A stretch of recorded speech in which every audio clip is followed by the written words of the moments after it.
ఈరోజు Christmas. Mother Teresa హోంలో Nirmal శిశుభవన్లో ఉన్న prayer hall చాలా హడావుడిగా ఉంది. క్రిస్మస్ ట్రీ, రంగురంగుల కాగితాలు, రంగురంగుల కొత్త బట్టల్లో రంగు కాగితాల్లాంటి పసిపిల్లలు. కానీ అందులో బుద్ధు లేడు. బుద్ధుకి 8th క్లాస్ పూర్తయింది.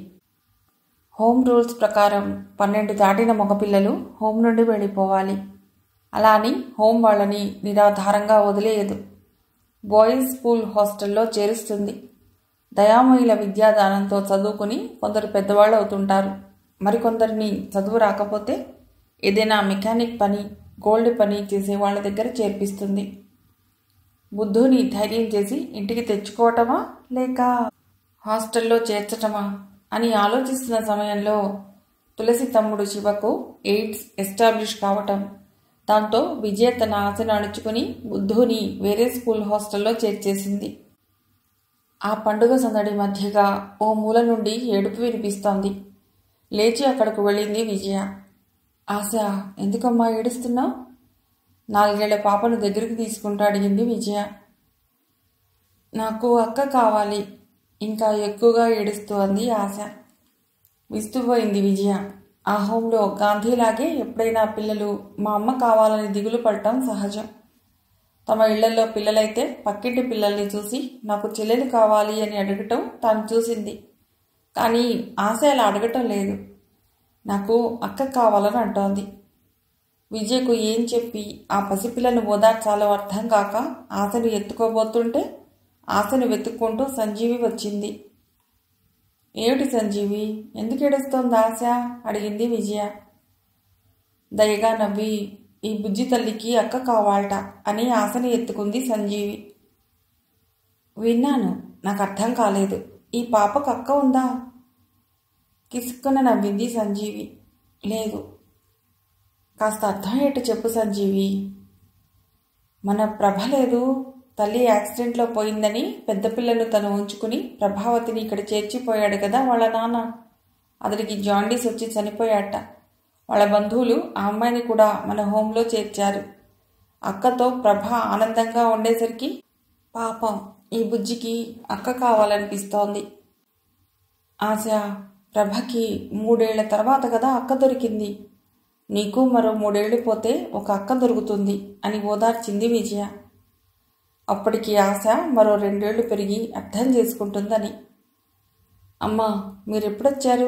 నేను హాస్టల్లో నుండి ఇప్పుడే వచ్చాను సంబరంగా అన్నాడు దగ్గరికి వస్తూ బుద్ధు. బుద్ధు, పాపం ఆశ ఒక్కటే ఏడుస్తోంది, కాస్త ఓదార్చకపోయావా? సారీ అమ్మా, నేను చూడలేదు నొచ్చుకుంటూ అన్న బుద్ధులో దిగులు. తనను కూడా ఓదార్చడానికి ఎవరైనా ఉంటే ఎంత బాగుండు. ఎప్పుడొచ్చారు? విలేజెస్కి వెళ్ళి మెడిసిన్ ఇచ్చి వస్తున్న సిస్టర్ మార్గరెట్ వ్యాన్ దిగి వస్తూ అంది. ఈ హోంలోనే కాక చుట్టుపక్కల ఉన్న పేదవాళ్లకు కూడా సహాయం చేసే గొప్ప ఉదారత్వం మదర్ థెరీసాకే ఉంది. ఆమె శరీరానికి అనారోగ్యం చేస్తే ఆమె మనస్సు ఎప్పుడో ఆరోగ్యమైందే. కల్మషం లేని మనస్సు.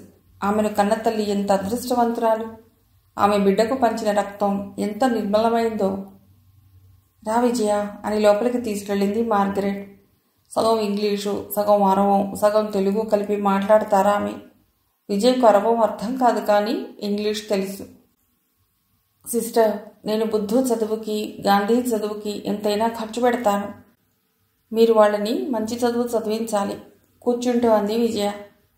మార్గరెట్ మాట్లాడలేదు. విజయ్లో గిల్టీ ఫీలింగ్. వీళ్ళే కాదు, ఎవరైనా చదివితే వాళ్ళని చదివిస్తాను. మంచి నిర్ణయం విజయ. యేసుపాదం డెత్ బెడ్లో ఉన్నాడు, చూసేసి వస్తాను. నేను వస్తాను. విజయ్ లేచి మార్గరెట్ వెంట నడిచింది. పిన్ని, పౌల్ట్రీ ఫామ్కు వెడుతున్నా, వస్తావా? అడిగింది భావన. ఎవరెవరు వెడుతున్నారు? నేను, ఆయన. పర్వాలేదు, నువ్వు కూడా రా పిన్ని, నాకొక్కదానికే వెళ్ళాలంటే బోర్ అంది భావన. విస్తుపోయి చూసింది విజయ. ఏమంటోంది భావన? భర్తతో పెడుతున్న ఆమెకు బోరుట అంటే భర్త సమక్షంలో ఒంటరితనం ఫీల్ అవుతోందా? ఆ రోజుల్లో సేతుమాధవ్ కోసం తల్లిదండ్రుల కట్టుబాట్లని, సంఘం వేసే ముద్రలను అతిక్రమించి దొంగచాటుగా ఎన్నిసార్లు కలుసుకుని ఉంటుంది. అతన్ని కలుసుకోవటానికి ఎంత తప్పించిపోయేది. ఏది ఆ తపన ఇప్పుడు? ఒకతడిని ప్రేమించి వేరే అతడిని పెళ్లి చేసుకునే ఆడపిల్లలు దేశం మీద ఎంతమంది లేరు? అందరూ ఇలాగే ఉన్నారా? భర్త ప్రేమలో తన ప్రేమను గతంలో కలిపేసుకుని ఎంతమంది ఆనందంగా ఉండటం లేదు? పిన్ని, రెడీ అయి ఉండు, వెళ్ళేటప్పుడు పికప్ చేసుకుంటా. మీరిద్దరూ పిక్నిక్లా పెడుతుంటే నేనెందుకులేమ్మా, నసిగింది విజయ. వాళ్ళిద్దరినీ ఏకాంతానికి వదిలితే ఆ మనోహరమైన స్థలంలో, పసిబిడ్డలాంటి కోళ్ల శబ్దంలో, ఆ చుట్టూ బావగారు పెంచిన తోటలో ఇద్దరూ తాత్కాలికమైన విరక్తుల్ని మర్చిపోతారనుకుంది. మేమిద్దరం పిక్నిక్ వెళ్ళటం లేదు పిన్ని. నాన్నగారు పండుగ కానుకగా ఈయనకు కోళ్ల ఫామ్ రాసిస్తానన్నారు. అది ఎంతమాత్రం ఉంటుందో అంచనా వేసుకోవటానికి ఎడుతున్నా. దాన్ని చూపించే గైడ్ని నేను, నీరసంగా నవ్వింది భావన. ఇక కాదని తలుచుకోలేదు విజయ. వెంటనే లేచి తయారై కారులో కూర్చుంది. కారు కోళ్ల ఫామ్ కాంపౌండ్ గేట్ దాటి లోపలికి ప్రవేశిస్తూనే విలక్షణమైన వాసనలు, రోజాపూల గుబాళింపులు, రకరకాల పళ్ల వాసనలు ఓ పక్క, కోళ్ల ఎరువు దుర్వాసన మరో పక్క. కారు దిగాక తన భర్తను పరిచయం చేసింది భావన. మా పిన్ని అంటూ. ఆప్యాయంగా సేతుమాధవ్లా ఆంటీ అనలేదతడు. పెళ్లిలో పరిచయం చేసినట్టు గుర్తు అని కోళ్ల ఫామ్లో దూరాడు. ఒక్కసారిగా కోళ్లు బెదిరి ఎగిరాయి. మిమ్మల్ని చూసి బెదిరిపోయాయి సార్. పర్వాలేదు, మెల్లిగా లోపలికి వెళ్ళండి. తన యజమాని అల్లుడు గారికి సవినయంగా దోవ చూపాడు మేనేజర్. అక్కడ వర్కర్స్ కొందరు కోళ్లకు మేత వేస్తున్నారు, కొందరు గుడ్లు గేరుతున్నారు. మేత వేయగానే కోళ్లన్నీ ఫీడర్ క్యూలో నిల్చోవటాన్ని ముగ్ధురాలై చూస్తున్న విజయ తుళ్ళిబడింది. మరి చిన్న కోళ్ళివి, పెద్దవయ్యేదెప్పుడు, గుడ్డు పెట్టేదెప్పుడు అన్నాడతడు. మావను మించిన అల్లుళ్లా ఉన్నాడు. సంక్రాంతికి తన మావ బహుమతి ఇచ్చే ఈ కోళ్లు బాల్యదశలో కాకుండా యవ్వన దశలో ఉంటే ఎంత బాగుండేది. వీటిని ఇంకా 2 నెలలు తన డబ్బు పెట్టి సాకాలి. సంక్రాంతికి కాక ఉగాదికి తీసుకుంటే తనకు ఖర్చు మిగిలేదని ఆలోచిస్తున్నాడు కాబోలు అనుకుంది విజయ. తన ఊహకు తనకే నవ్వొచ్చింది ఆమెకు. మొత్తానికి దానం తీసుకుంటున్న మనిషిలా కాకుండా కొనడానికి వచ్చిన వాడిలా తిరుగుతున్నాడు చుట్టూ. ఖరీదైన కాశ్మీర్ సిల్క్ చీరలో ఉన్న భావన ముఖం మాత్రం నల్లగా కాంతిహీనంగా ఉంది. అలా కాంతిహీనమైన భావన మొహం చూడగానే విజయలో అలజడి. భావన అణువణువు పొంగి పొర్లే భావచైతన్యాన్ని ఎవరు నులిమేశారు? ఆమె తన భావోద్వేగాన్ని, భావుకతని, ఆ అల్లరిని, ఆ హాయిని ఈ ప్రేమ, పెళ్ళి అనే పదాలకు నైవేద్యంగా పెట్టేసిందా? ఇంత నిస్తేజాన్ని నిశ్శబ్దంగా నిక్షిప్తం చేసుకుని ఆంక్షలను అంగీకరిస్తూ నిషిద్ధాల మధ్య నలిగిపోతూ ఈ పసిపిల్ల వయస్సు వార్ధక్యం వైపు సాగిపోవలసిందేనా? భావన జీవితం విజయ మనశ్శాంతిని దోచేసింది. తన చుట్టూ పిల్లలందరినీ కూర్చోబెట్టుకుంది సిస్టర్ మార్గరెట్. అందులో 6 మంది 10వ తరగతి పాస్ అయిన స్టూడెంట్స్. అందులో ఒకడు బుద్ధు. 10th వరకు ఎక్కడెక్కడో చదివిన వాళ్లను ఆ రోజు మార్గరెట్ ఇక్కడ సమావేశపరిచింది. అందరినీ పేరు పేరున అడిగింది. పై చదువులు ఏం చదువుకోవాలనుకుంటున్నారు అని. అందులో వినోద్ మాత్రం నేను ఇక్కడే డ్రైవర్గా ఉండిపోతానమ్మా అన్నాడు. వాడికి ఆ హోమ్ని వదలాలని లేదు. పైగా వాడికి బాగా తెలుసు పై చదువులు చదువుకునేంత మేధస్సు తనకు లేదని. నేను ఇలాగే ఏదో ఒక ఉద్యోగం చేసుకుంటానమ్మా వినోద్లా అన్నాడు బుద్ధు. మిగతా అందరి కళ్ళల్లో చదువుకోవాలని ఆశ ఉంది, చదివించరేమోనని శంక ఉంది. నేను నర్సింగ్ కోర్సులో చేరాలనుకుంటున్నానమ్మా అంది అరుణ ధైర్యం చేసి. తర్వాత ఒక్కొక్కరు తమ తమ ఆశల్ని బయటపెట్టారు. బుద్ధుకి కూడా తను చదువుకుంటానని చెప్పాలనుంది.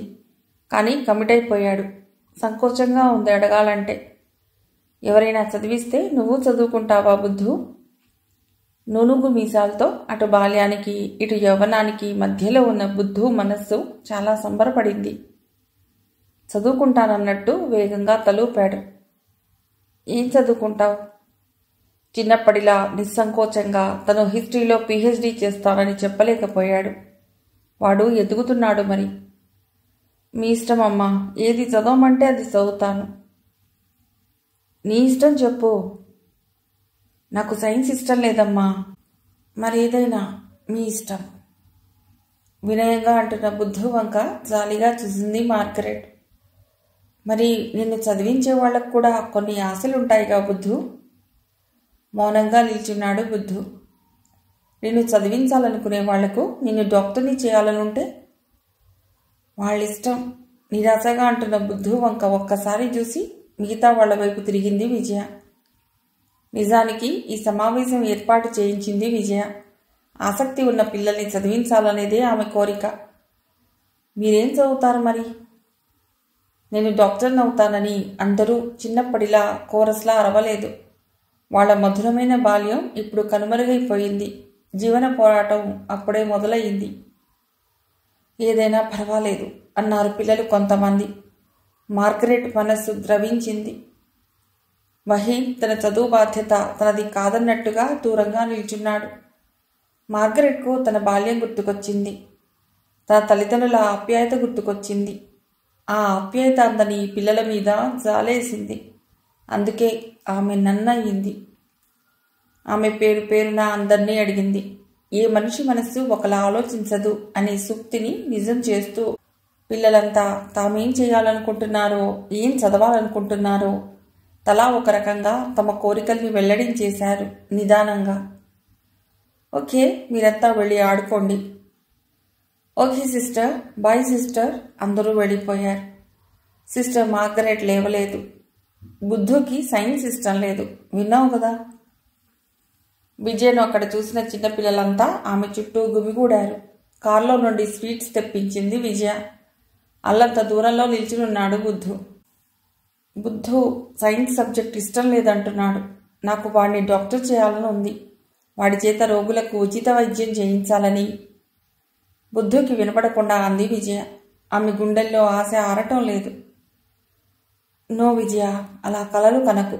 నీ కోరిక ప్రకారం బుద్ధు ఉచిత వైద్యం చేయకపోవచ్చు. ఆ తర్వాత నువ్వు నిరాశపడతావు. పైగా ఇష్టం లేని కోర్సు చదవమనటం న్యాయం కాదు. గాంధీని ఇంజనీరింగ్ చేయిద్దాం. వాడికి లెక్కల్లో బాగా మార్కులు వస్తాయట. వహీద్ చదువుతానంటే డాక్టర్ని.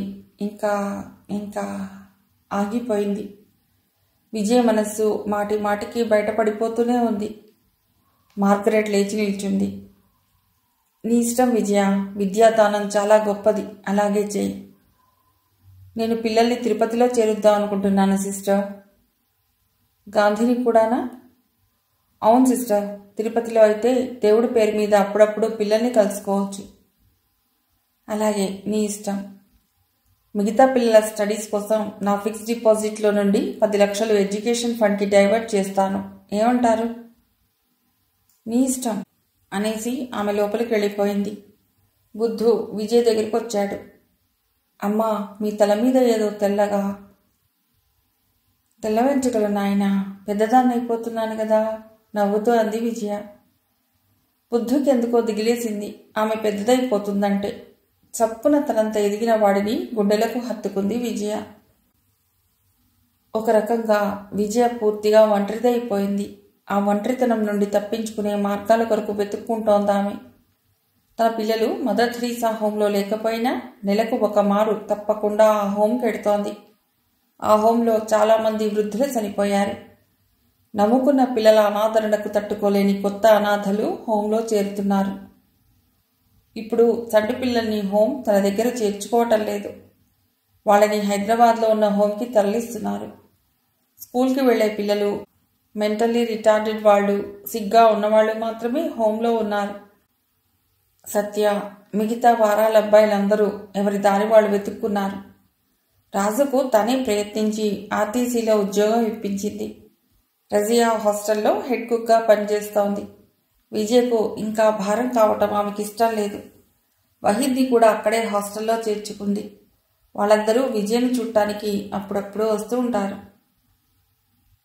విజయ భయాలను అబద్ధం చేస్తూ ఆమె త్యాగానికి సాక్ష్యంగా బుద్ధు, గాంధీ తిరుపతిలో హాస్టల్లో బుద్ధిమంతులమని పేరు తెచ్చుకున్నారు. బుద్ధు ఎంఏ పాస్ అయ్యాడు. గాంధీ ఇంజనీరింగ్ సెకండ్ ఇయర్లోకి వచ్చాడు. వాళ్ళిద్దరూ విజయ ఆర్థిక సహాయంతో చదువుకుంటున్నట్లు మా అత్త వాళ్ళ దగ్గర దాచలేదు. బుద్ధుకి పిహెచ్డికి కూడా ఆమె సహాయం చేస్తుందని, అప్లై చేయమని చెప్పింది. వహీద్ కర్నూల్లో సెకండ్ ఇయర్ మెడిసిన్లో ఉన్నాడు. అతడికి తెలుసు ఎవరి దయ వల్ల తను చదువుకుంటున్నాడు. దేవుడి దర్శనం పేరు మీద తిరుపతి వెళ్ళి అప్పుడప్పుడు పిల్లల్ని చూసి వస్తోంది విజయ. కానీ వాళ్ళ దగ్గరకు వెళ్ళటానికి తోడు కోసం వెతుక్కునే దుర్దశ నుండి ఆమెకి ఇంకా విముక్తి కలగలేదు. తనకు తోడుగా వచ్చే అనసూయకు, రజియాకు కూడా అబద్ధం చెప్పక తప్పటం లేదు. కనీసం వాళ్లకు, భావనకు, వింధ్యకు అయినా నిజం చెప్తే బాగుండనే తపన ఆమెలోని శతకోటి అనుమానాల మధ్యగా ఎప్పటికప్పుడే సమాధైపోతోంది. జయ తన భర్తకు బాగోలేదని ఫోన్ చేసింది ఆ మధ్య. ఆ తర్వాత ఆమె దగ్గర నుండి ఉత్తరాలు లేవు. వింధ్య ఏం కష్టాల్లో ఉందో ఈ మధ్య ఆమె దగ్గర నుండి కూడా ఫోన్స్ లేవు. ఆలోచిస్తూ దిగులు పడుతూ మత్తు మాత్రల ప్రభావానికి లొంగి నిద్రపోయింది విజయ. ఆ నిద్రలో సుఖం లేదు. ఆమె కంటిని రెప్పలు కాపాడుతున్నాయి అంతే. స్పైనల్ కార్డ్ లెవెల్లో ఆమె భూత భవిష్యత్ వర్తమానాలు కలల రూపంలో ఆమె మెదడుకు విశ్రాంతిని ఇవ్వటం లేదు.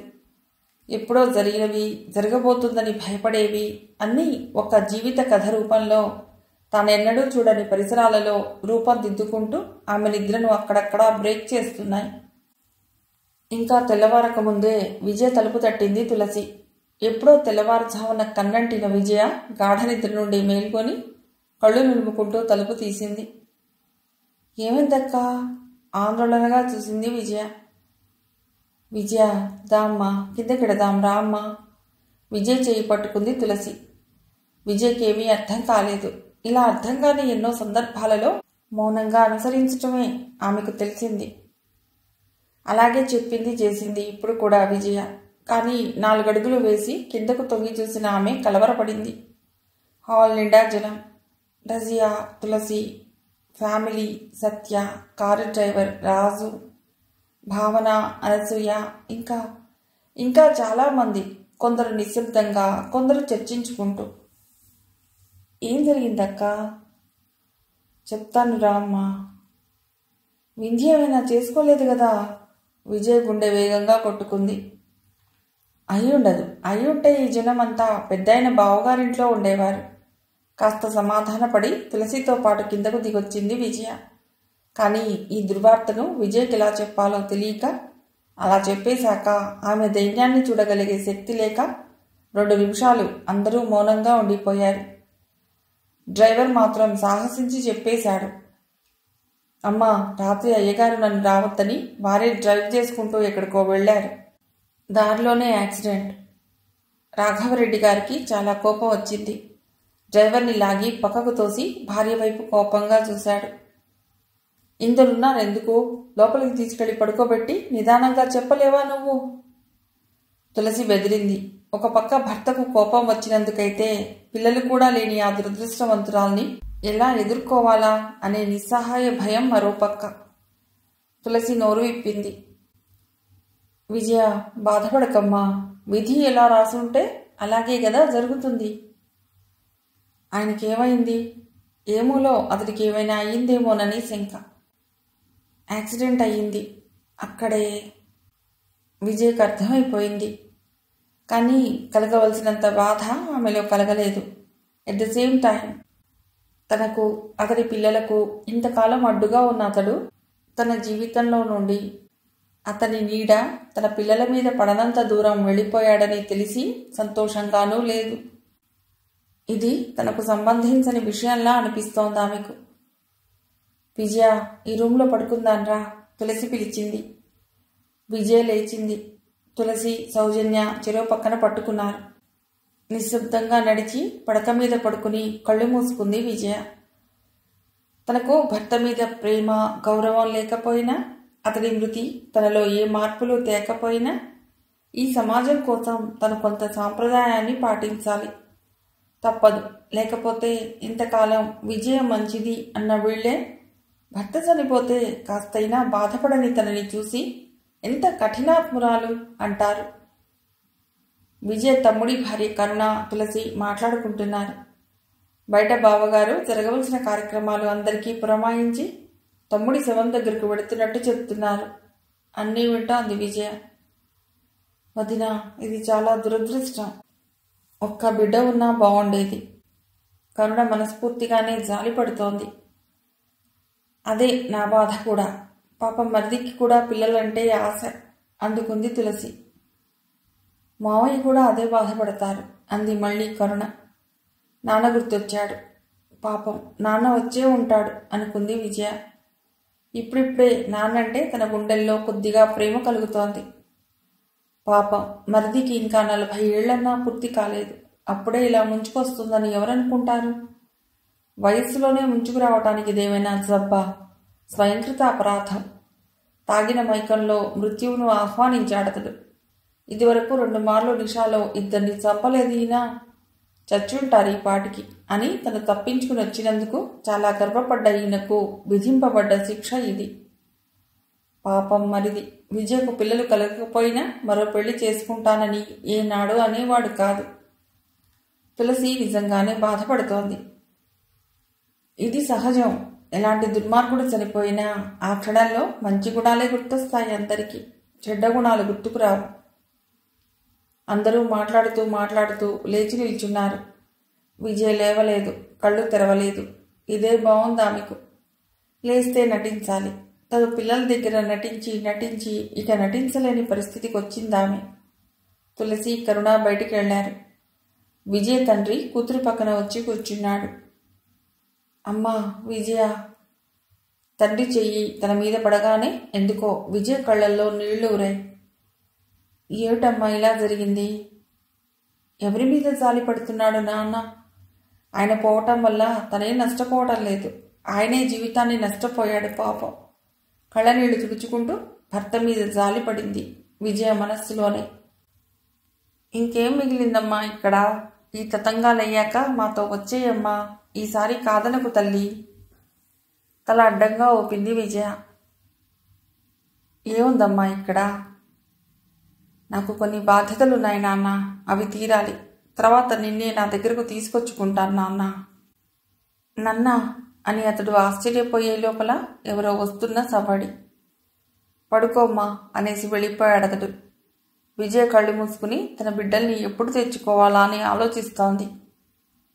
విజయత్త చెయ్యి పైన వేసింది రమ. విజయ ఆడబిడ్డ 2వ కూతురు. విజయ కళ్ళెత్తి చూసింది. ఏమీ మాట్లాడలేదు. అమ్మకు అక్కకు ఫోన్ చేశాం. చాలా బాధపడ్డారు. అమ్మ బయలుదేరుతున్నామని చెప్పింది. వస్తూ ఉంటారు. విజయ్కు చప్పున వింధ్య గుర్తుకొచ్చింది. పాపం వింధ్య. స్వాతంత్ర్యం లేని వింధ్య. భర్త అంగీకరిస్తే వస్తుంది. రాకపోయినా తనేమనుకోదని వింధ్యకు తెలుసు. బాధపడకత్తా. రమ పరామర్శ. నిజం చెప్పుకోవాలంటే విజయ్కు భర్త చనిపోయినందుకు అతడి మీద జాలే గాని బాధ లేదు. ఈ తతంగాలైపోతే ఈ నటించే బాధన్నా తప్పుతుంది. ఎవరెవరో వస్తున్నారు. పరామర్శించి వెడుతున్నారు. పోస్టుమార్టం నుండి శవం వచ్చిందని మాట్లాడుకుంటున్నారు. పెద్దలు అతడి అంతిమయాత్రకు కావలసిన కార్యక్రమాల్లో భాగంగా పాడెను సిద్ధం చేస్తున్నారు. ఒకవైపు పువ్వుల గంపలు, గులాబీలు, బంతులు, చేమంతులు. భౌతిక కాయానికి స్నానాది కార్యక్రమాలు కావించి పాడె మీద ఉంచారు. అతడి అంతిమయాత్ర మొదలయ్యింది. ఎవరో విజయను తీసుకురమ్మన్నారు. విజయను తులసి నడిపించుకుంటూ విద్యాధర్ భౌతిక కాయం దగ్గరకు తీసుకొచ్చింది. పూలమాలల్లో ప్రశాంతంగా, నిశ్చలంగా, నిర్మలంగా నిద్రపోతున్నట్టుగా ఉన్న తన భర్త శవాన్ని చూసింది విజయ. ఇతడు బతికి ఉన్నన్నాళ్ళు ఎప్పుడైనా ఇంత ప్రశాంతంగా ఉన్నాడా? ఇంత నిర్మలంగా తనతో ఎప్పుడైనా ప్రవర్తించాడా? నిట్టూర్చిందామె. సాంబ్రాణి చేత్తో తీసుకుని తన బతుకులాగే కణకణలాడే నిప్పు కడికల్లో వేసింది. అతడి శవం మీద బియ్యం వేసి అతడికి తనకి ఉన్న రుణానుబంధానికి తిలోదకాలు అర్పించింది. దగ్గర వాళ్ళంతా వచ్చి ఈ ఈతిబాధల ప్రపంచంలో తన పాత్రను ముగించుకుని ఆఖరి వీడ్కోలు తీసుకుంటున్న ఆ భౌతిక కాయం చుట్టూ తిరిగి కాళ్ళు తాకి కళ్ళకద్దుకుని నమస్కరిస్తున్నాను. అలా చేస్తున్న విజయ కళ్ళల్లో కన్నీరు. ఆ కన్నీళ్లు 25 ఏళ్ల బంధం తాలూకు వియోగం వల్ల కాదు. అతని జీవితం, తన జీవితము కూడా అతడి వ్యసనాలకు నష్టపోయిందని స్వీయ జాలితో. ఏదైనా కాని ఆమె గుండె కూడా స్పందించింది. బుద్ధుకు 10 ఏళ్ల వయసు ఉండగా ఒకసారి మార్తాకు మద్రాసు బదిలీ అయింది. అప్పుడు చాలా బెంబేలు పడిపోయింది విజయ. ఇక తన పిల్లలు ఏమైపోతారోనని విపరీతంగా దిగులు పడిపోయింది.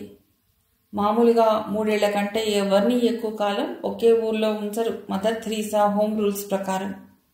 కానీ మార్తా అప్పటికే ఆ హోమ్కొచ్చి 7 సంవత్సరాలయ్యింది.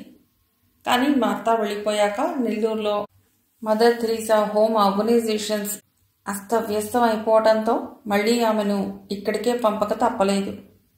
ఆ తర్వాత మళ్లీ 7-8 ఏళ్లకు తన పిల్లల్ని ప్రయోజకుల్ని చేసిన మార్తాకు వేలూరుకు ట్రాన్స్ఫర్ అయ్యింది. ఈసారి తన పిల్లలకు ఆమె అవసరం లేదు. కానీ తనకు ఆమె ఓదార్పు కావాలి. తను ఆమె దగ్గరకు వెళ్ళలేదు. భర్త చనిపోయిన కొన్ని నెలల వరకు భార్య ఎక్కడికి వెళ్ళకూడదు. ఫోన్ డయల్ చేసింది విజయ. మార్తా, నువ్వా విజయ, బావున్నావా అంది ఆనందంగా మార్తా. నా భర్త చనిపోయారు, విజయ చాలా నిర్వికారంగా చెప్పింది. కానీ ఆ వైపు వ్యక్తి చాలా బాధపడినట్టు ఓ నిమిషం మౌనంగా ఉండిపోయింది. సారీ, ఐఎమ్ సారీ విజయ అంది బాధపడుతూ. పర్వాలేదు, ఇప్పుడందుకు నేను బాధపడటం లేదు. నీ పిల్లల్ని ఇక నువ్వు తెచ్చేసుకోవచ్చు. ఈసారి ఎదుటి వ్యక్తి కంఠంలో ఆనందం. అలాగే, తప్పకుండా.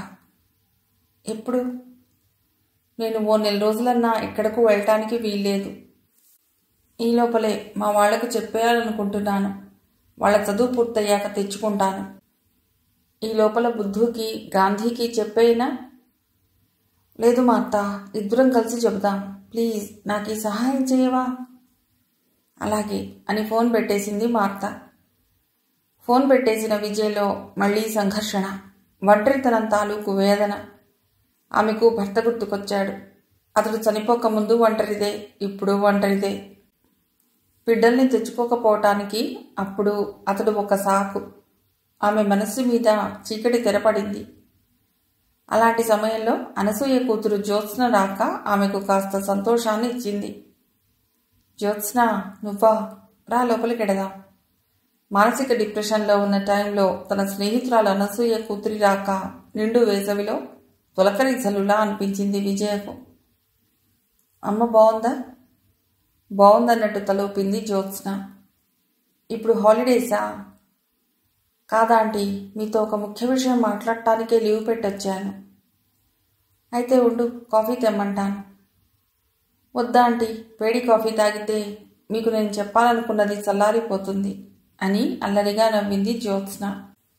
ముసురేసుకున్న మనసుకు ఆ పిల్ల నవ్వు సాంత్వననిచ్చింది. ఆ పిల్లను ఈ మధ్యకాలంలో చూడలేదు విజయ. దానికి కారణం చదువుకు ఇవ్వబడుతున్న ఇంపార్టెన్స్, పసితనం నుండి హాస్టల్ జీవితం. విజయ్లో హఠాత్తుగా ఆత్మశోధన. కారణం ఏదన్నా కానీ బిడ్డల్ని అనాథాశ్రమం పాలు చేసిన తనకు మరొకరి జీవితాన్ని విమర్శించే హక్కు ఎక్కడిది? ఏంటాంటీ అప్పుడే ఆలోచిస్తున్నారు? నేను విషయం చెప్పాక ఆలోచిద్దురు గాని. విజయ్కు భావన గుర్తుకొచ్చింది. టీనేజీ పిల్లలను కాటేస్తున్న ప్రేమ అనే అంటురోగం ఈ పిల్లను కూడా వరించలేదు కదా. ఏమిట్రా చెప్పు అంది నవ్వుతూ విజయ. నేను ప్రేమించాలనుకుంటున్నాను ఆంటీ. ప్రేమించబోయే ముందు మీ సలహా తీసుకుందామని. సలహా తీసుకుని ప్రేమిస్తావా అని నవ్వి, ప్రేమ గుడ్డిదంటారు కదా అని జోకేసింది విజయ. ప్రేమ గుడ్డిది నిజమే. ఆ గుడ్డి ప్రేమను నమ్మితే మన జీవితాలు గుడ్డివైపోతాయి కదా. అందుకే మీ దగ్గరికి వచ్చాను అని ఎదురు జోక్ విసిరిందామె. ప్రేమించలేదంటావు, నా సలహా కావాలంటావు. నాకు అర్థం కావటం లేదురా. Let me be clear aunty. నన్ను ఓ అబ్బాయి బోలెడు ప్రేమించేస్తున్నట్ట. నన్ను ప్రేమించమని వేధిస్తున్నాడు. ఇటుపక్క అమ్మవాళ్ళు నాకు సంబంధాలు చూసే సంగతి మీకు తెలుసు కదా. దేనికి ఓకే చెప్పాలో తెలియక అంది జ్యోత్స్న. మరి ఏం చేయాలనుకుంటున్నావు? అతన్ని స్టడీ చేయాలనుకుంటున్నాను. స్టడీ చేస్తావా? అంటే అతనంటే నీకు ఇష్టమేనా? ఇష్టమని ఏం లేదు. కాకపోతే 6 అడుగుల అందగాడు. రేపొద్దున డాక్టర్ అవుతాడు. ప్రేమించాక వాళ్ళ పెద్దవాళ్ళు మా పెద్దవాళ్ళు కాదన్నా బతకటానికి ఇద్దరికి డిగ్రీలు ఉన్నాయి. నాకు తెలిసినంత వరకు బ్యాడ్ హ్యాబిట్స్ ఏమీ లేవు. విజయ్ మాట్లాడలేదు. ఏమిటాంటీ మాట్లాడరు? ఇప్పుడు నేను వెళ్ళగానే ఆ ప్రేమ పూజారి పళ్ళెం చూపుతాడు. ప్రేమభిక్ష పెట్టమని. నేనేం జవాబు చెప్పను? నువ్వే అన్నావు కదరా అందగాడు మంచివాడు అని. అమ్మ వాళ్ళ పర్మిషన్ తీసుకుని ఓకే చెప్పేసేయి. భలే వారే మీరు. నేను అతన్ని మంచివాడని ఎప్పుడు చెప్పాను? దుర్గుణాలు లేవన్నావు కదమ్మా జ్యోత్స్న. అవి లేకపోతే సరిపోతుందా? సుఖంగా బతకాలంటే మనస్తత్వం మంచిదై ఉండాలి. కొంతవరకు భావాలు ఒకే వేవ్ లెంత్లో ఉండాలి. ప్రతి దానికి తనే గెలవాలనుకోకూడదు. ఇలాంటివన్నీ చూసుకుని కదా ఓకే చేయాలి. ఇలాంటివన్నీ చూసుకునే లోపల ప్రేమలో పడిపోతానంటారా? పడను. పడేదాన్నైతే ఎప్పుడో సెకండ్ ఇయర్లోనే పడిపోదును. అది వదిలేయండి ఆంటీ, మీరు చెప్పండి. అనుభవం మీది, తొందరపాటు మాది. మీ సలహానే గొప్పగా ఉంటుంది. బుద్ధిగా అమ్మా నాన్న తెచ్చే పెళ్లి కొడుకుని చేసుకోనా? వద్దు వద్దు. నువ్వు కావాలని కోరుకునేవాడు నీకు మంచివాడు అనిపిస్తే అతడనే చేసుకో. పెళ్లిని గ్యాంబ్లింగ్ చేయొద్దు. చప్పున అనేసి తర్వాత బాధపడింది విజయ. తన సలహా విషయం అనసూయకు తెలిస్తే ఏమనుకుంటుంది? ఇలా అనుకున్న ఆమె తనలో తానే నవ్వుకుంది. ఇంకా తాను ఈ సమాజంలో ఒకరైన అనసూయకు భయపడుతోందా? డ్రైవరు కార్ డోర్ తెరిచి పట్టుకున్నాడు. పుట్టింటి నుండి వచ్చిన ఆమె కారు దిగింది. నీరసంగా నడిచి లోనికి వెళ్ళింది. రాజుకు ఆర్టీసీలో డ్రైవర్ ఉద్యోగం ఇప్పించాక ఇప్పటికీ చాలామంది డ్రైవర్లు మారారు. ఇప్పుడు డ్రైవర్ దగ్గర దాపరికం లేకుండా అందరికీ తెలిసినట్టే నిర్మలా హృదయ్ భవన్కి వెళ్ళొస్తోంది. ఇప్పుడు ఆరాలు తీసి కెతాన్ని తవ్వి తన బిడ్డల్ని బయటపెట్టడానికి గాంధీ బుద్ధు ఇప్పుడు అక్కడ లేరు. మనశ్శాంతి కోసం అక్కడికి వెడుతున్నట్టు నిర్భయంగా చెప్తోంది. రాఘవరెడ్డికి మాత్రం ఇది కంట్లో నలకలా బాధిస్తోంది. ఆస్తిపాస్తులు ఆ విధవ అనాథ శరణాలయానికి గాని రాయదు కదా. అప్పటికి ఆయన కొన్ని ప్రయత్నాలు చెయ్యనే చేశాడు. ఇది తెలిసాక తన మరదలి శీలంకు మచ్చ సృష్టించి ఆమెను భయపెట్టాలని చూశాడు. కానీ విజయ అదృష్టం ఎవరూ నమ్మలేదు. ఒక భర్తను కోల్పోయిన స్త్రీ ఒంటరిగా స్వేచ్ఛగా ఉంటూ కూడా చెడ్డ పేరుకు లోను కాలేదంటే దానికి కారణం విజయ వ్యక్తిత్వం. అందర్నీ అంత దూరంలో పెట్టే ఆమె తత్వం. అమ్మా, వెనక్కి తిరిగి చూసింది విజయ. ఎదురుగా వహీద్, తెల్లగా పొడవుగా ప్రసన్నంగా, క్షణం తమ్ముడిని చూసినట్లు అనిపించింది. అత్త అని పిలవలసిన వాడు అమ్మ అని పిలుస్తున్నాడు. నువ్వా? ఎప్పుడొచ్చావయ్యా? ఇప్పుడేనమ్మా. బాగున్నావా? రజియా ఎలా ఉంది? యథాలాపంగా అడిగింది విజయ. భర్త చనిపోయినప్పుడు అంతగా అనిపించలేదు కానీ ఈ మధ్య అతడి వెలితిని ఫీల్ అవుతోందామె. కోప్పట్టానికి అవమానపరచటానికి అతడు లేడు. పిల్లల్ని తెచ్చుకోవటానికి సమస్య అయిన పిల్లల తండ్రి ఇప్పుడు ఈ లోకంలో లేడు. అయినా ఏదో వెలితి, ఆశ నిరాశలు లేని శూన్యం, ఎన్నేళ్లుగా తన వెంట ఉన్న ఒక వ్యక్తి లేని లోటు. అమ్మ బాగానే ఉందమ్మా. క్షణం ఆగాడతడు. కానీ అమ్మ, నన్ను ఎలాగో అనాథాశ్రమంలో చేర్చారు. మీరు మీరు చెప్పు. మీరు మా అమ్మకు పెళ్లి చేసి ఉండవలసింది. ఉలిక్కి పడింది విజయ. వెంటనే ఆ మాటలంటున్న వహీద్ వైపు ప్రేమగా చూసింది. ఎంత ఎదిగిపోయాడు వహీద్. ఏమంటున్నాడు? మా అమ్మకు పెళ్లి చేసి ఉండవలసింది అంటున్నాడు. వెంటనే ఆమెకు రాధ గుర్తొచ్చింది. రాధతో తనకు పెద్ద స్నేహం లేదు. కానీ జయ స్నేహితురాలిగా ఆమెతో కొంత పరిచయం మాత్రం ఉంది. ఆమె భర్త ఆమె బిడ్డ 3 నెలల వాడుగా ఉన్నప్పుడు పోయాడు. ఆ బిడ్డను 10 ఏళ్ల వాడిగా ఆమె ఎలా పెంచిందో లోకానికి తెలియదు. ఎన్ని కష్టాలు పడిందో ఎవరూ పట్టించుకోలేదు. కానీ ఆమె మళ్ళీ పెళ్లి చేసుకోవాలని నిర్ణయించుకున్నప్పుడు మాత్రం శ్రేయోభిలాషులమంటూ బంధుజనం వచ్చి రాధ కొడుకు కిషోర్ని పాయిజన్ చేశారు. మీ అమ్మకు పెళ్ళైతే వచ్చే మీ నాన్న నిన్ను బాగా చూడడు అన్నారు. ఆ లేత మనసులో అది నాటుకుపోయిందో, వాడు పెరిగిన వాతావరణం అలాంటిదో. అమ్మా, నువ్వు పెళ్లి చేసుకోవద్దమ్మా అన్నాడు వాడు. వాడి మాటలు ఆమె మనస్సు మార్చేశాయి. మనస్ఫూర్తిగా పెళ్లి చేసుకోవటానికి వచ్చిన మధుసూదన్ని తిరస్కరించేలా చేసింది. కానీ దురదృష్టం ఏమిటంటే కిషోర్ ఇప్పుడు తల్లితో కలిసి లేడు. ఆమె ఒంటరిదైపోయింది. అమ్మా అన్న పిలుపుతో ఆలోచనల నుండి తేరుకుంది విజయ. సారీ అమ్మా. అరే, నువ్వేం తప్పు మాట అన్నావని? నువ్వన్నట్టు రజియాకి పెళ్లి చేసి ఉండవలసింది. ఏమిటో నీ ఆలోచనలలో పడి రజియా నేను కూడా ఆ సంగతి మర్చిపోయాం. అదేనమ్మా నా బాధ. క్షణకాలపు తప్పుకు మా అమ్మకు ఇంత పెద్ద శిక్ష పడింది. వహీద్ వంక ముగ్ధురాలై చూసింది విజయ. నేను అక్రమ సంతానాన్ని అని కుంచుకుపోతూ తల్లిని ద్వేషించే కోట్ల మంది అనాథలకు వారసుడు కాలేదు వాడు. కారణం వాడు పెరిగిన వాతావరణమా, లేక రజియా వాడి తల్లి కావటమా? ఏమిటనమ్మా మీరు చాలా ప్రధ్యానంగా ఉన్నారు. ఏమీ లేదు. టీ తీసుకున్నావా? తీసుకున్నాను. గాంధీ నీకు జాబు రాశాడా వహీద్? రాశాడన్నట్టు తలూపాడు వహీద్. కొద్దిగా తటపటాయించి అడిగింది విజయ. అందులో నా గురించి రాశాడా? కొద్దిగా ఆలోచనలో పడ్డాడు వహీద్. మీ గురించి రాయకపోయినా మా అందరి మనస్సుల్లో, మా గుండెల్లో మీరు లేకుండా ఎక్కడికి పోతారమ్మా? తల్లిలేని కొరత తీర్చిన వాళ్ళు మీరు ఆ రోజుల్లో. అమ్మా, మీకు ఉత్తరాలు వచ్చాయి. టీ కప్ అందిస్తూ టీపాయ్ మీద లెటర్స్ ఉంచింది రత్నమ్మ. టీ కప్పు పక్కన పెట్టి ఆతృతగా ఉత్తరాల అడ్రస్లన్నీ తిప్పి చూసి నిరాశపడింది విజయ. అందులో గాంధీ ఉత్తరం లేదు. మర్చిపోయానమ్మా, ఇంకో ఉత్తరం కూడా ఉంది. రత్నమ్మ పొడవాటి కవర్ ఒకటి అందించింది. అది గాంధీ దగ్గర నుండి రాలేదని ఆ కవరే చెప్తోంది. అది ఆస్ట్రేలియా నుండి జయరాసిన ఉత్తరం.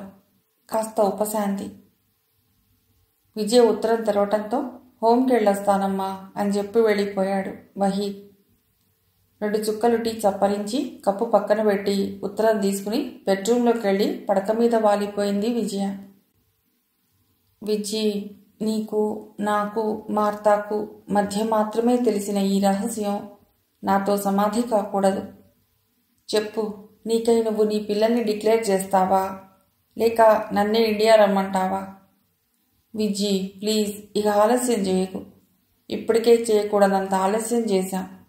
అయినా మార్తా పెంపకంలో పెరిగిన నీ పిల్లలు నిన్ను అర్థం చేసుకుంటారని, నిన్ను క్షమిస్తారని నా నమ్మకం. ఉత్తరం చాలా చిన్నది. కొన్ని వేల మైళ్ళ దూరం నుండి వచ్చిన ఆ చిన్న ఉత్తరం హఠాత్తుగా, చిత్రంగా విజయ మనస్సును మార్చేసింది.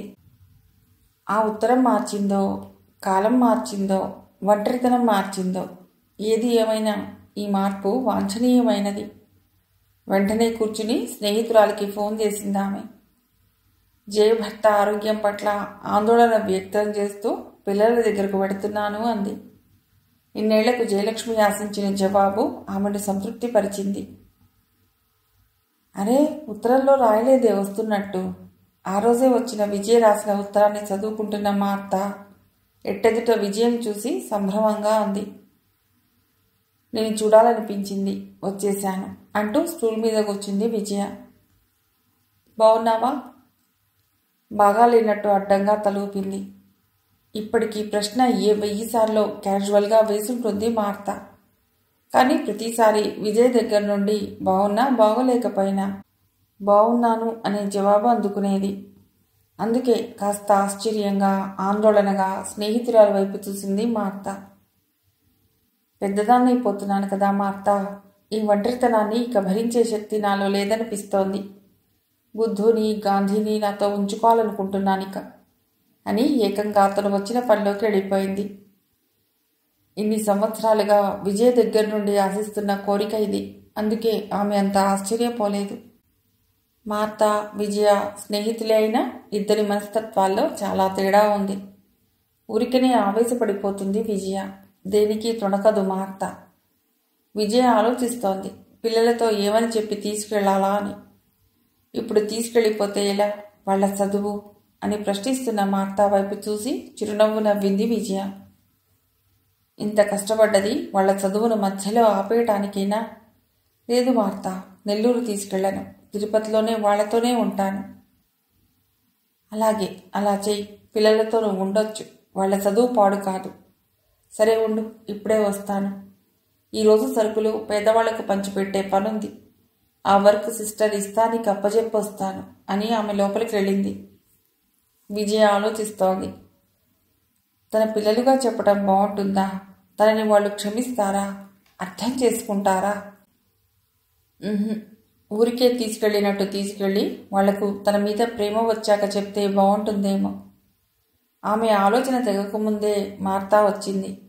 ఇద్దరూ కలిసి 1 గంట పైనే చర్చించాక వాళ్లకు ఉద్యోగాలు వచ్చే వరకు తన పిల్లలుగా చెప్పకపోవటమే మంచిదనే నిర్ణయానికి వచ్చింది విజయ. మార్తా, గాంధీని బుద్ధుని రమ్మని ఫోన్ చేయి. అలాగే, నీ ఇష్టం. 8 గంటలకల్లా ప్రత్యక్షమయ్యారు. గాంధీకి బుద్ధుకి కూడా మార్తా పట్ల ప్రేమ, కృతజ్ఞత. అక్కడే ఉన్న విజయను కూడా పలుకరించారిద్దరు. కూర్చోండి. బుద్ధు విజయ్కి మార్తాకు మధ్య కూర్చున్నాడు. గాంధీ మార్తా కడు పక్కన కూర్చున్నాడు. ప్రారంభించింది మార్తా. మీ ఇద్దరికీ తెలుసు, మీ ఇద్దరి చదువుకు పూర్తిగా ఆర్థిక బాధ్యత విజయ్ తీసుకుందని. ప్రొఫెషనల్ కోర్సెస్, పోస్ట్ గ్రాడ్యుయేషన్ చదివించే స్తోమత మన హోంకి లేదని మీకు తెలుసు. ఆగింది మార్తా. ఇద్దరూ అప్రయత్నంగా విజయ్ వైపు చూశారు. బహుశా పాపం ఆమెకు తమను చదివించను శక్తి లేదేమో అనుకున్నారు. ఇన్ని రోజులు ఆమె మిమ్మల్ని హాస్టల్లో ఉంచి చదువుకు కాక ఎక్స్ట్రాగా చాలానే ఖర్చు పెడుతున్నారు. ఇప్పుడు ఆమె తిరుపతిలోనే ఉండదలుచుకున్నారు. ఇక మీరిద్దరూ ఆమెతోనే ఉండవలసి వస్తుంది. విజయ్ గుండె దడదడలాడుతోంది. బుద్ధు విషయం వదిలేసినా గాంధీ నిరాకరిస్తాడేమో. చదువు మధ్యలో ఆపేసుకుంటాడు కానీ ఆమెతో వెళ్ళనంటాడేమో. ఆమెకు వాళ్ళంతా చెమటలు పట్టేశాయి. గాంధీకి విజయ్ చూపిస్తున్న ప్రేమ, ఆదరణ కాస్త అతిగా అనిపించి ఆ లేత గుండెల్లో ఆమె తన మీద చూపుతున్నది జాలి అనే భావం ఏర్పడి ఆమె అంటే కొంత రిపల్షన్ ఉన్నా ఆమె తమకు చేస్తున్న సహాయానికి కృతజ్ఞత ఉంది. కానీ బుద్ధు అలా కాదు. అతడికి విజయ్ అంటే కృతజ్ఞతతో పాటు ప్రేమ కూడా ఉంది. అతడికి జీవితంలో చిన్నప్పటి నుండి మార్తా సిస్టర్కు ఆమెకు ఒకే స్థానం ఉంది. అందుకే ఇద్దరూ వెంటనే తలూపారు. అయితే మీరు వెళ్ళండి. ఇక విజయ తిరుపతికి వచ్చాక మీకు ఫోన్ చేస్తుంది. హాస్టల్ అకౌంట్స్ సెటిల్ చేసుకుని ఆమె దగ్గరికి వెళ్ళండి. ఆమెకు మాత్రం ఎవరున్నారు పాపం అని విజయ్ జీవితంలో మరికొన్ని విషాద ఘట్టాల్ని కథలుగా చెప్పింది మార్తా. ఆ రోజు విజయ హోంలో కొత్తగా చేరిన వృద్ధుల్ని పలుకరిస్తోంది. దూరాన ఏవో పెద్దగా అరుపులు. అక్కడ నుండి వాళ్ళ దగ్గరగా వెళ్ళి ఓ మూలను నిల్చుంది. ఒరేయ్ ఒరేయ్, నిన్నేనా గోపాల్? బద్రి అరుస్తున్నాడు. గోపాల్కి వినిపించటం లేదు. వాడి తల్లిదండ్రులది మేననికం. రక్త సంబంధీకులు తీసుకున్న నిర్ణయం వల్ల వాళ్ళ రక్తం పంచుకున్న గోపాల్కి శిక్ష పడింది. వాడికి కొద్దిగా చెవుడే కాదు, కాస్త మెల్లకన్ను కూడా ఉంది. వాడి వయస్సు 10 ఏళ్ళు. వాడిలో ఆత్మన్యూన్యతాభావం అసలే ఎక్కువ. తనలోని లోపాన్ని ఎక్స్పోజ్ చేసుకోవటం ఇష్టం లేక వాడు సరిగ్గా పిల్లలతో కలవడు. ఇన్ఫీరియారిటీ కాంప్లెక్స్ని వాడికి బహుమతిగా ఇచ్చిన తల్లిదండ్రులు స్వర్గంలో చేరి ఎంతలా పశ్చాత్తాపడుతున్నారో. నిన్నేరా గోపాల్? బద్రి పిలుస్తున్నాడు. ఇందాకటి నుండి అరుస్తున్నాడు. ఎదురుగా దగ్గరగా వచ్చి అంటున్న చిన్నయ్య వంక కోపంగా చూస్తూ అడిగాడు గోపాల్. ఎందుకు? ఏమో, బద్రిని అడుగు, నాకేం తెలుసు, గట్టిగా చెప్పాడు చిన్నయ్య.